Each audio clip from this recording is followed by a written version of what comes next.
This message is brought to you by Apple Card. Shave ice by the beach. A trip to the state fair. And a throwback flick at the local drive-in. They're more than just items to check off the summer bucket list. They're also opportunities to earn 2% daily cash back when you use your Apple Card with Apple Pay. Apply for Apple Card now and use in minutes with Apple Pay. Subject to credit approval. Apple Card is issued by Goldman Sachs Bank USA, Salt Lake City branch. Terms and more at applecard.com. Chevy is called the heartbeat of America for a reason. With SUVs made to move with your rhythm. The versatile Equinox tackles your entire day. The spacious Traverse fits your crew and your whole weekend. And Trax brings style with value you can count on. All infused with tech that has your back, so your drive always hits the right chord. Chevrolet. Together, let's drive. They say everything happens for a reason, but I suspect everything happens for a Reese's. Like this commercial break. Did you need 15 seconds away from music? Or 15 seconds to eat a Reese's? Perhaps it's true. Everything happens for a Reese's. Chronic migraine, 15 or more headache days a month, each lasting 4 hours or more, can make me feel like a spectator in my own life. Botox, onabotulinum toxin A, prevents headaches in adults with chronic migraine. It's not for those with 14 or fewer headache days a month. It's the #1 prescribed branded chronic migraine preventive treatment. Prescription Botox is injected by your doctor. Effects of Botox may spread hours to weeks after injection, causing serious symptoms. Alert your doctor right away, as difficulty swallowing, speaking, breathing, eye problems, or muscle weakness can be signs of a life-threatening condition. Patients with these conditions before injection are at highest risk. Side effects may include allergic reactions, neck and injection site pain, fatigue, and headache. Allergic reactions can include rash, welts, asthma symptoms, and dizziness. Don't receive Botox if there's a skin infection. Tell your doctor your medical history, muscle or nerve conditions, including ALS, Lou Gehrig's disease, myasthenia gravis, or Lambert-Eaton syndrome, and medications, including botulinum toxins, as these may increase the risk of serious side effects. Why wait? Ask your doctor, visit BotoxChronicMigraine.com, or call 1-800-44-BOTOX to learn more.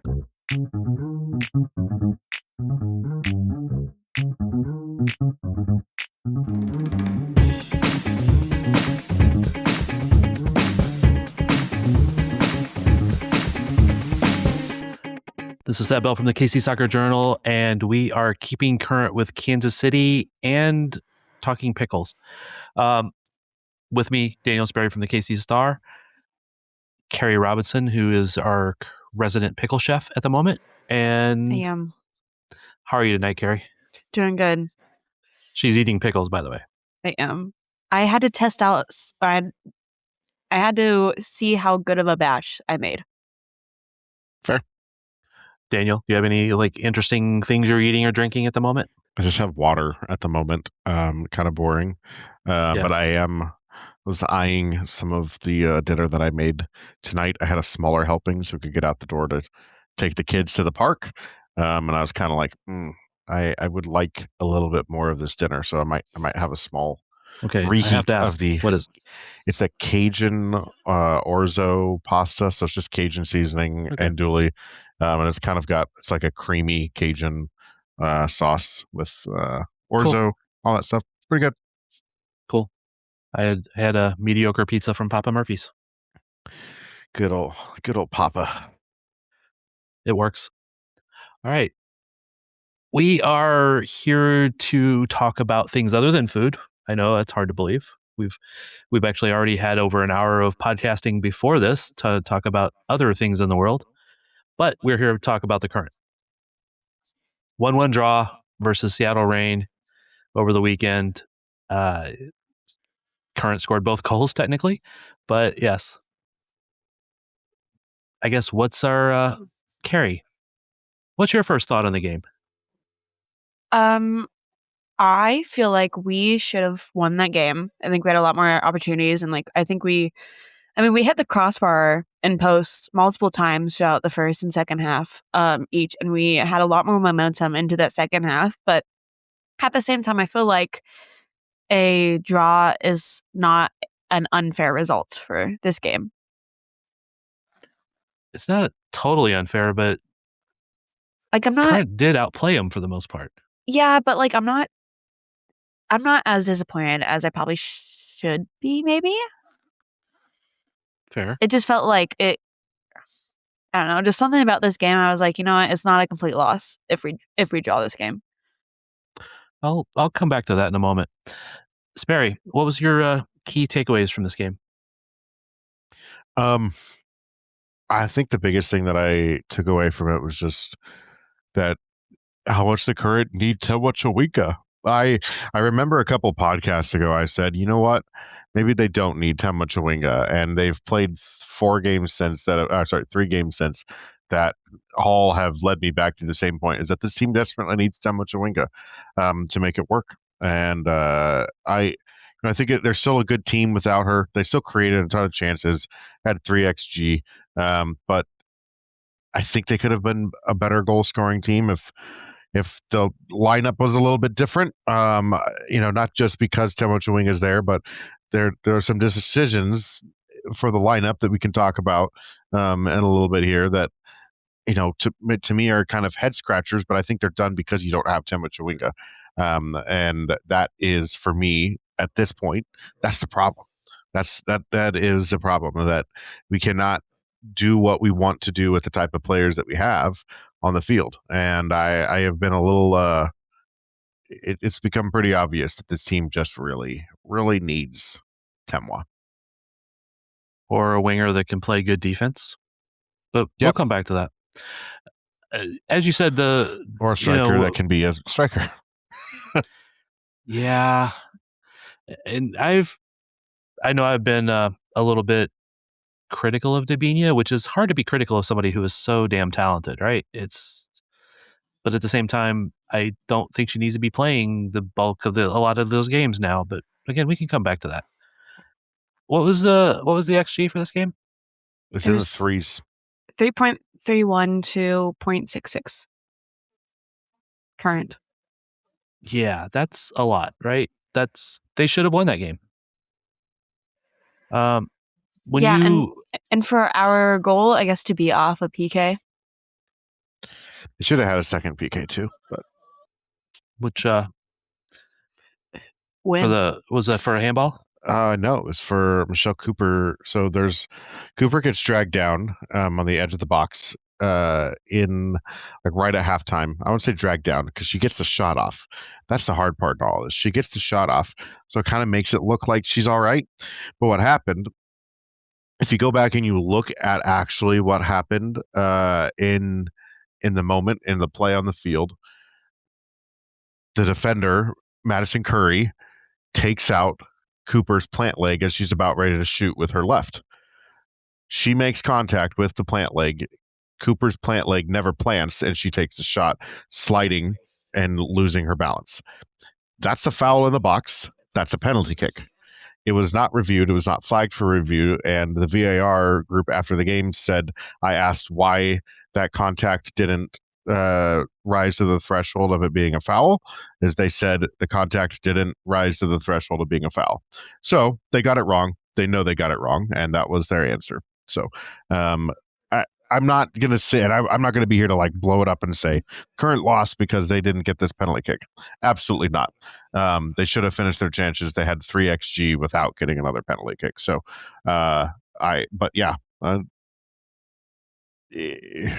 frustrating to see the ball go off the bar as much as it did, and see some of those chances just not get finished. Yeah, because they had so many chances. They outshot them. I just had that up here. 24-8 on shots. Although, interestingly, only 3 shots on goal out of that 24 shots. Yeah. 6 of those were blocked. But Seattle actually had more shots on goal, according to NWSL stats. So that's a little bit interesting, is that, again, shots on goal do not count if you hit the crossbar. So, right? And they hit that. Yes, twice. It does not count. It does not count as a shot on goal if you don't hit the crossbar. So or if you hit the crossbar. Yeah. So that leads to them having. They should have had. I would kind of count it, but I understand why they don't. I'm not saying they should. But that's why it's 3 shots on goals, because a couple hit the crossbar. And was there a post? I think there was a post too. There was at least a couple. Yeah, they were all around goal. Let's just put it that way. They were all around the goal, and they should have been able to finish one of those through the run of play and not just through a penalty kick. Yeah. Interestingly, that was not Lowe taking that penalty kick. She's taken, I think, every one that she's been available to take since they played at Children's Mercy Park. So, yep. I know she's missed the last two, though, hasn't she? Or had them saved. Mm-hmm. So perhaps that's why Dabinia got that one. Armis very much said it was Lowe's decision. Yeah, odd. I won't say. I mean, not so much like odd in the sense that it was a wrong decision. Just right. Up to her. She made the choice. Kind of surprising, but ultimately, Dabinia puts one away. Yeah, she does. I don't even think it was the greatest shot, but it worked. It went in. They got the goal. They got the tying goal since Seattle was in the lead from about the 11th minute with Kayla Sharples. The ball went off Kayla Sharples for a known goal. Yeah. Again, a set piece defending was not just perfect. Another set piece goal. And there has to be a Mike stat on the amount of set piece goals for this season. It's high. You don't need a Mike stat. You just got to look it up. Okay, yes, but it takes the fun out of the Mike stat. Come on, Suri. We will call Mike and see if he can throw a stat out there for us. We'll do it. Give a fun stat. Well, I guess not so fun, but an odd stat. Like there has to be like some weird key piece to the stat. Is what I'm saying. Yeah, for sure. Well, they have definitely struggled with set piece defending, and we've talked about this in previous pods. This year they've been bad at it. 2 years ago they were bad at it. Last year they were not that bad at it, if I remember correctly. So correct. And a lot of that, when we looked at it closer, was which defenders were on the field at the time. That had a lot to do with it. Not everything, but a lot. I did I did, because I don't always pay attention to who the assistant coaches are and stuff, and I looked over at the bench when Laura Harvey was being demonstrative about some call, and there was Lloyd Yaxley. Yeah, the former goalkeeper coach at the Current, who was actually pretty good at drawing up set piece plays. So very good defensive and offensive set piece coach. And then they took away his responsibilities and put a consultant in, and they got worse. All right, so what are the current? I mean, we talked about Temwa. They're a soccer team. Not being there. What? Ignore me. I'm being smart. Sorry. Were you referring to what Armis said in the the presser? I was not. Oh. Sorry. I did find that funny, though, because you asked something about Temwa, and Armis was like, we're talking about Temwa? She didn't play in the game. Yes. I'm like, I was waiting for him to go, practice? We're talking about practice? It was close. I know. I think he's getting a little more touchy, quite honestly. But pressure might be ramping up a bit. Yeah, could be.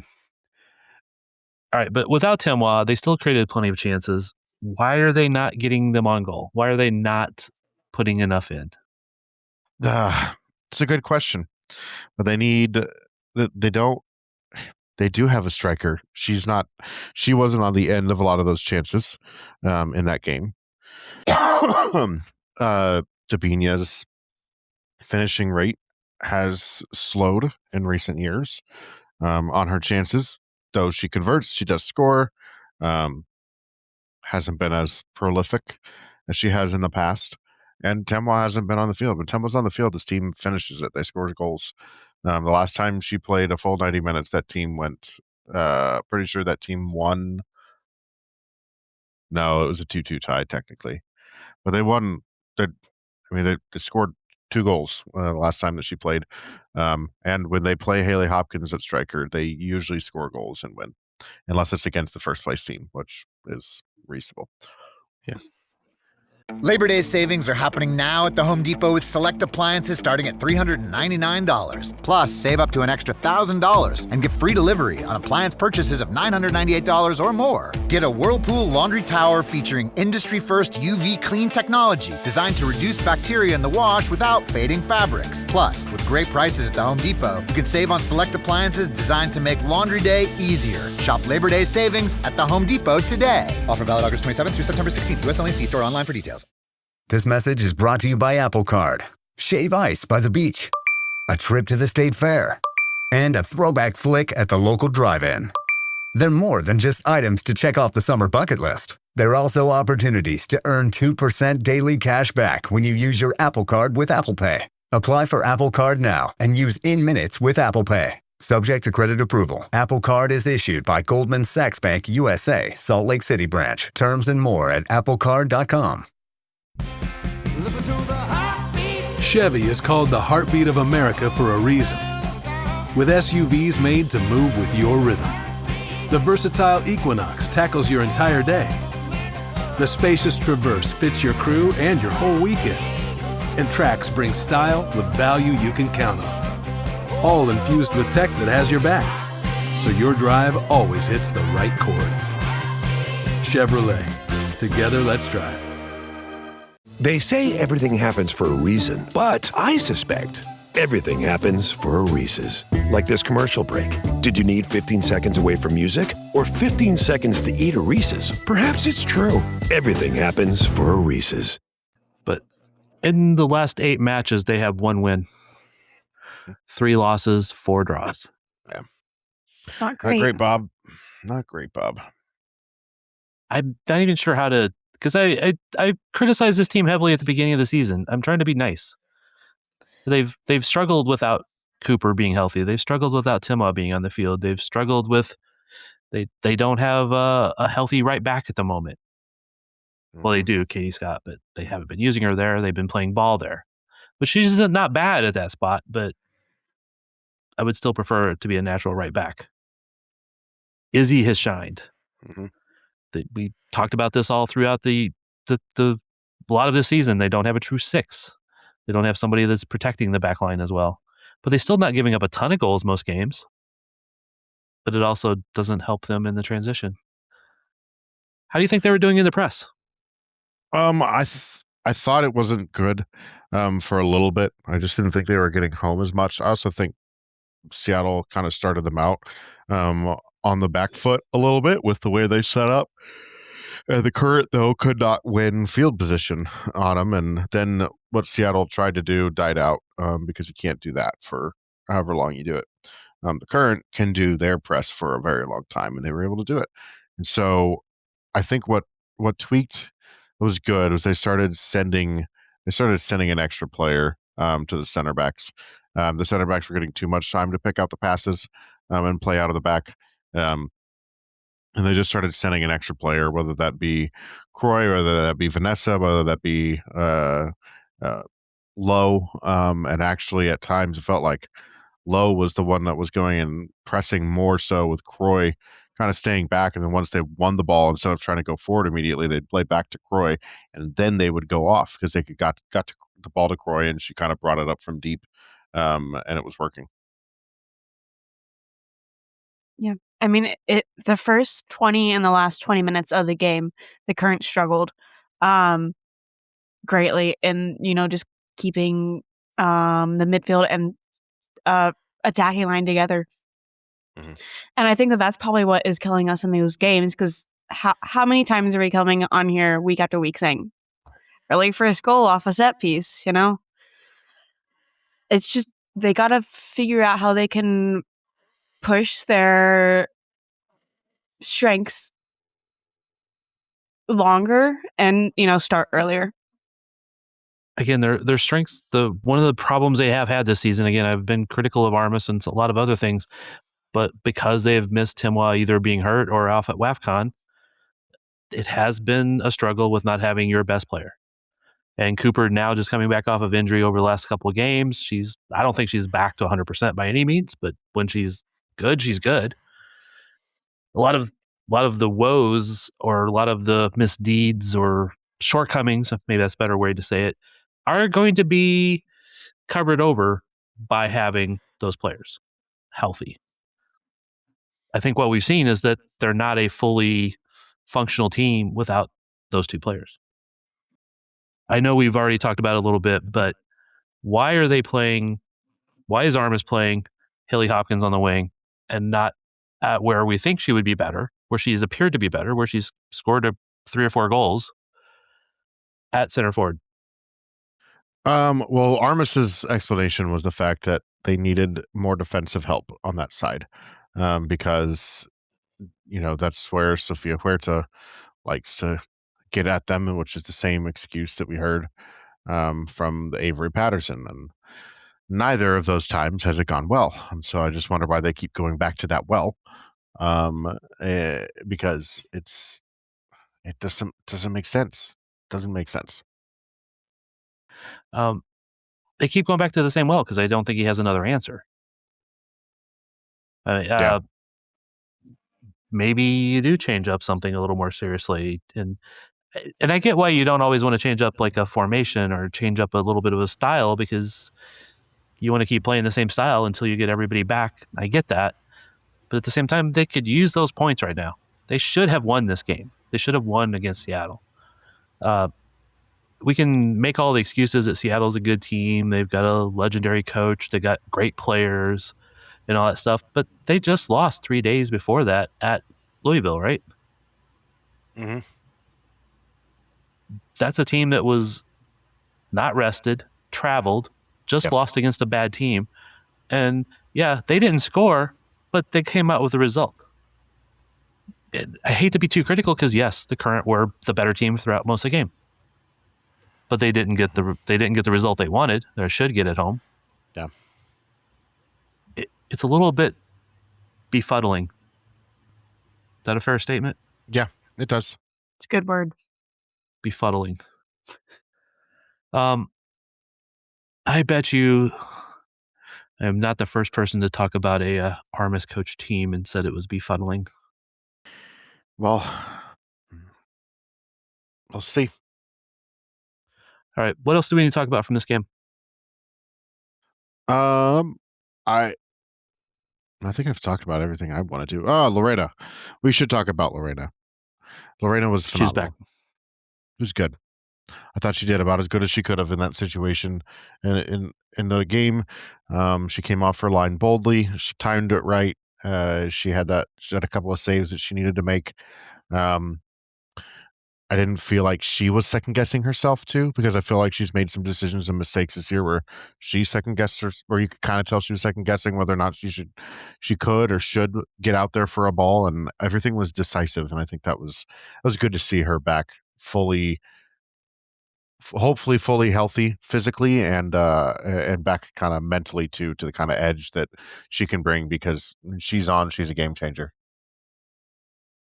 She was good. I don't know if I don't know what word you use there. Stellar was fantastic, something like that. But I don't know if I would quite go that far. But I thought she was really good, and she was kind of back to her normal self.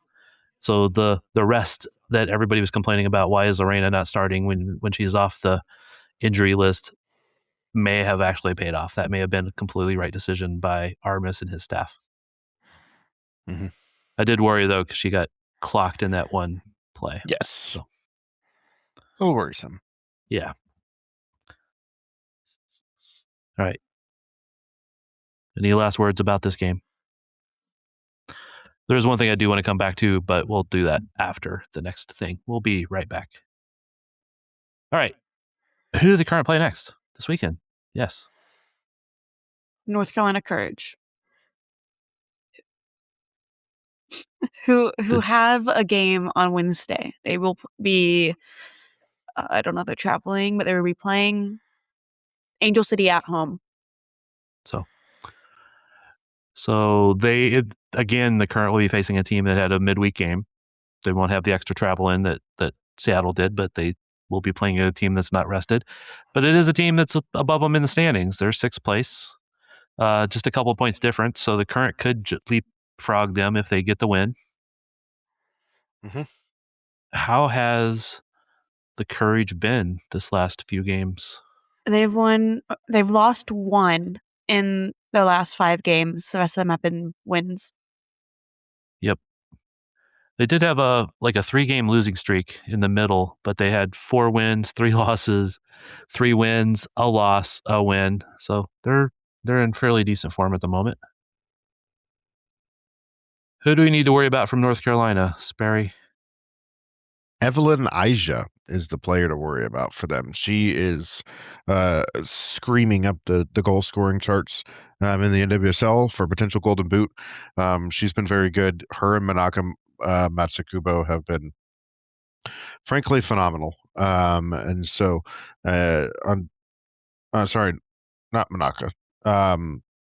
Goodness gracious.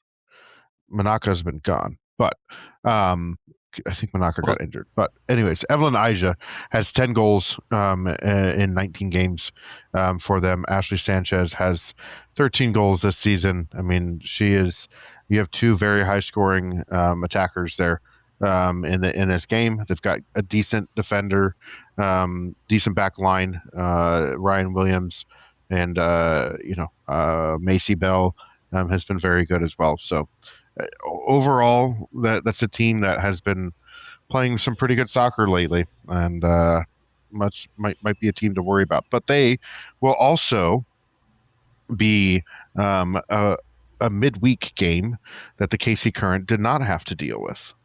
So it has. It didn't stop Seattle from getting the result. It did not stop Seattle. Maybe it'll stop North Carolina this time. Who knows? Do we know for a fact that Temwa will be back? I would hope so. I would hope so also, but I have not heard yet. I actually did send a message today to see if somebody could tell me that, and I did not hear back. Yeah. I know she was not here at this last game because they were back in Malawi celebrating, as they should. What do you expect the result to be? I feel like the last few games I've watched of North Carolina play, it's like they've been able to pull it out like within the last 10 minutes of stoppage time. And so I honestly kind of expect the Current to maybe allow a last-minute goal. Labor Day savings are happening now at the Home Depot with select appliances starting at $399. Plus, save up to an extra $1,000 and get free delivery on appliance purchases of $998 or more. Get a Whirlpool laundry tower featuring industry-first UV clean technology designed to reduce bacteria in the wash without fading fabrics. Plus, with great prices at the Home Depot, you can save on select appliances designed to make laundry day easier. Shop Labor Day savings at the Home Depot today. Offer valid August 27th through September 16th. U.S. only. See store online for details. This message is brought to you by Apple Card.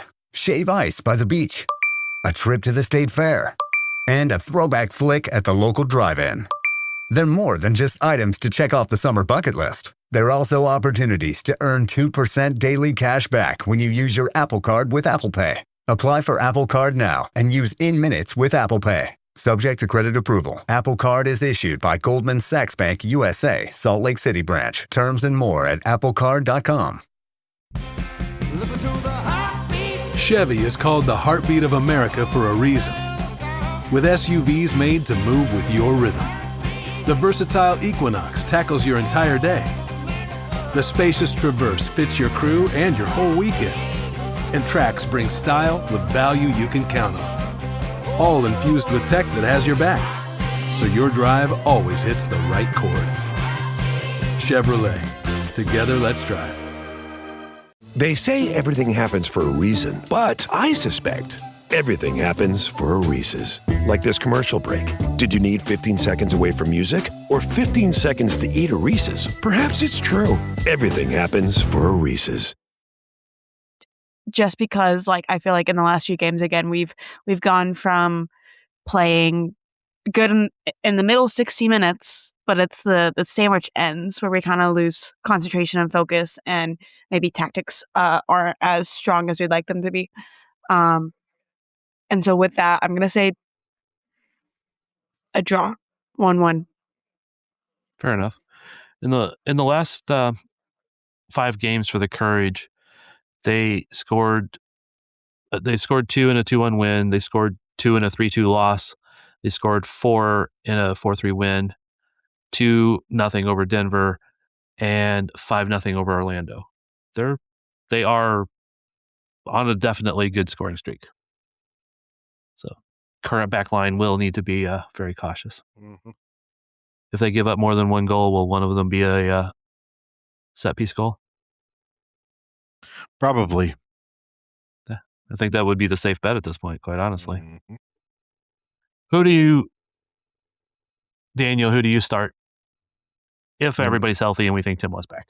If everybody we know is healthy. I think you run the same midfield of Vanessa Lowe, Croy, and then you have Temwa at left wing, and Haley Hopkins at striker. I think that's the best team that they have right now, unless there's other players coming in, which we have not heard of at any way, shape, or form yet.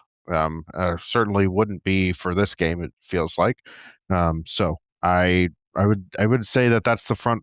The front four is Croy as the 10 with Temwa, Hopkins, and Cooper in front of her, and Labonta and DiBernardo behind her. So what do you think Armas will do, though? I think Armas will do that because he's going to start getting to a point where he has to get wins. And Temwa's had a week off from playing, and she comes back and is healthy and is in training this week. Tabitha has returned to Lyon, so I would assume Temwa is back this week. So I would highly expect Temwa Chewinga to be on the field in some way, shape, or form this week, if not starting. Same. So win, loss, score. I say they win 2-1. If Temwa's back, I'm going to say 3-2 win. Temwa gets 2. Okay. Why not? These bets don't cost me anything. All right, looking at the standings, I want to pull this back up, but Kansas City is currently in 7th place. There you go. 31 points. Played 21 games. Team above them, team below them has played 20. Team one below that has played 19, so they got 2 games in hand. I don't feel like they're in danger of not making the playoffs, although there are 4 teams within 4 points of them, 5 teams within 5 points, 6 teams within 6 points that could climb the standings if they get on a little bit of a run. It's not a foregone conclusion by any means. Mm-hmm. The Current have played 10 at home and 11 on the road. So of their remaining 9 games, more of them are at home than on the road, but just by 1. Mm-hmm. Should we take a look at who they actually have left to play? Yes. This week against North Carolina. And after that, on the road at Bay, at home against Orlando, away at San Diego, home against Denver, home against Bay, away at Utah, home versus the Spirit, and away at Louisville. How many points did they get out of that? 5 sound winnable. Like, they should win these. At least 5. Yeah, Seattle sounded they should win that too. But yes, That's true. I don't disagree. I'm just being a little bit of a snarky person here. Yes. Surprise. Thank you, Chris Armas. I mean, I think 20 points is reasonable, but I could also see them getting, man, it's tough. It's tough. I could see like 15 points too. You get 15 points, that puts them on 46 points, which should make the playoffs easily. But your whole thing is trying to get into the top 4. Into the top 4. If you can get to 51 by getting 20 points, you should have a home playoff game at 50 points. I'd be stunned. Let's see. So 2 of the 3 of us, or do we all think they're going to win against North Carolina this weekend? I can't remember now.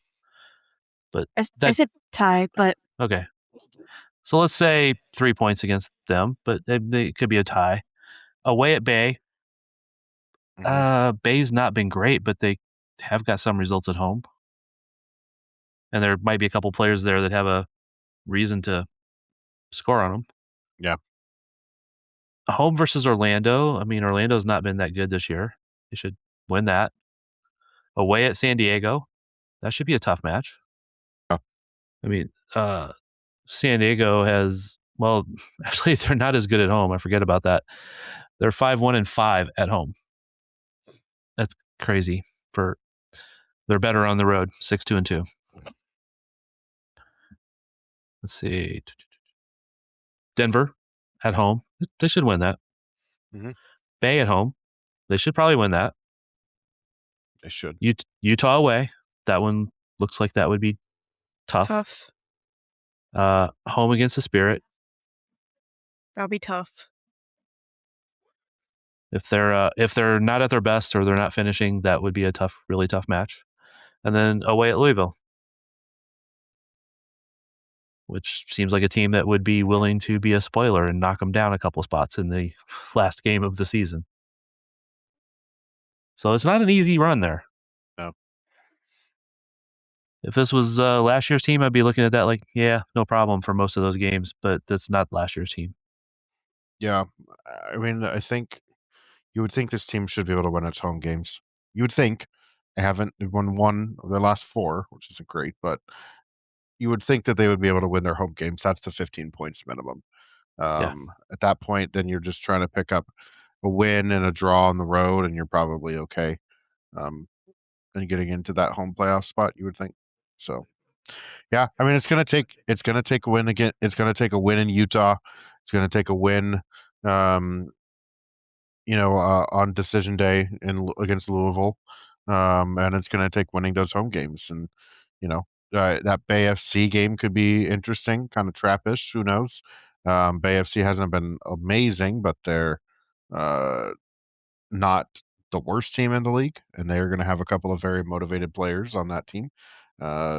So it's tricky.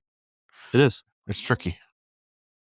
And that's also imagining perfect health for the Current. I think if health continues to not be a good thing, then I am concerned for what happens come playoff time. I mean, I think alone is going to take a lot to leapfrog. Either it's going to be probably Utah, Portland, or San Diego in that 4th slot for a home playoff spot.